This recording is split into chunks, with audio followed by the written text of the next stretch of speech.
Shalom and good morning. చాలామంది పరిశుద్ధులైన కుటుంబాలలో, భక్తులైన కుటుంబాలలో పరమతండ్రి నా ప్రార్థన వినడం లేదా, నా మనవి ఆలకించడం లేదా, నా ప్రార్థన ఆయనకి చెవి యొగ్గడం లేదా, ఎందుకు లేదన్నట్టయితే ఎంతకాలం నాకు ఈ శ్రమ, ఎంతకాలం నాకు ఈ వ్యాధి, ఎంతకాలం నాకు ఈ అప్పులు, ఎంతకాలం నాకు ఈ బాధలని అనుకుంటుంటారు. కానీ బిడ్డ, పరమతండ్రి ఈ దిన అభయం ఇస్తున్నాడు మీకు. ఈ దిన కృపావాక్యము ద్వారా మీతో మాట్లాడుతున్నాడు. 2వ రాజుల గ్రంథము 22వ అధ్యాయము 19వ వచనం. యెహోవా సన్నిధిని దీనత్వము వహించి నీ బట్టలు చింపుకొని నా సన్నిధిని కన్నీళ్లు రాల్చితివి గనుక నీవు చేయు మనవి నేను అంగీకరించి ఉన్నాను. మనము హృదయమైన వస్త్రాలు చింపుకొని మనం దీనత్వం వహించి మనం మోకరిల్లి ప్రార్థన చేస్తున్నప్పుడు పరమ తండ్రి మన ప్రార్థన వింటాడు. పరిశుద్ధులారా, ఒక భక్తి గల కుటుంబము వాళ్ళు క్రమంగా మందిరానికి వెళుతున్నారు. క్రమంగా సేవకుడు ఉపదేశించే ఉపదేశాల ప్రకారం వాళ్ళ జీవితాలను కట్టుకుంటున్నారు. ఉదయము, మధ్యాహ్నం, సాయంకాలము ప్రార్థనలు కలిగి ఉన్నారు. కానీ వారికి శ్రమలు వచ్చినాయి, బాధలు వచ్చినాయి. కానీ ఆ శ్రమల నుంచి విడిపిస్తాడు అనే విశ్వాసంతో వారు సాగుతున్న సమయంలో మరి ఒక గొప్ప అనుభవం ఉన్న సేవకుడు చెప్పిన ఉపమానం ఇది. ఏంటంటే, పరలోకమునకు సింహాసనం ఎదుటకు తీర్పు తీర్చడానికి సింహాసనాలు వేయబడతాయి కదా, ఆ సింహాసనం ఎదుటకు వెళ్ళినప్పుడు వరుసలో నిలబడినారట భక్తులందరూ. సో మొట్టమొదటి వరుసలో అక్కడ మరి బిషప్ గారు ఉన్నారట, ఆయన తర్వాత మోస్ట్ రెవరెండ్ గారు ఉన్నారట, ఆయన తర్వాత రెవరెండ్ గారు ఉన్నారట, ఆయన తర్వాత పాస్టర్ గారు, వీరి సంఘ కాపరి ఉన్నాడు.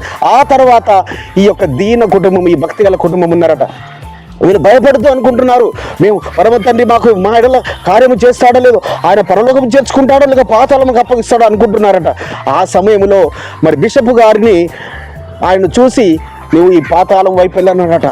వీళ్ళు ఇంకా భయం స్టార్ట్ అయింది. తర్వాత మోస్ట్ రెవరెండ్ గారు వచ్చారు, ఈయన తప్పనిసరి వెళ్తారనుకుంటున్నారట.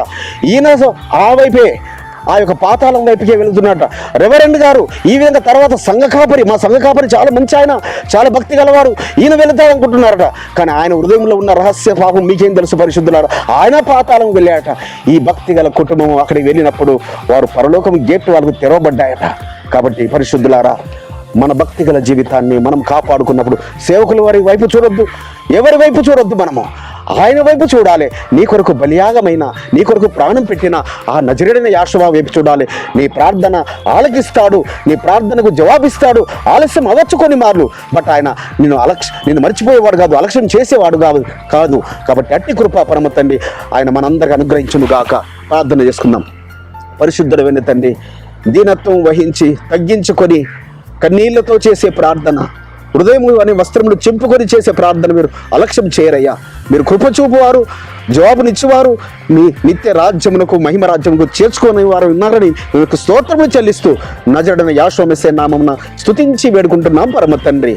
మన రక్షకుడును, విమోచకుడును, పరిశుద్ధుడునైన మన పరలోకపు తండ్రి అయిన నజరేయుడైన యెహోవా మెస్సీయ వారి దివ్య సముఖము నుంచి మీకును, మీ కుటుంబములకును, మీ వంశములకును శాంతి, సమాధానము, కృపయు మెండుగా కలుగునుగాక.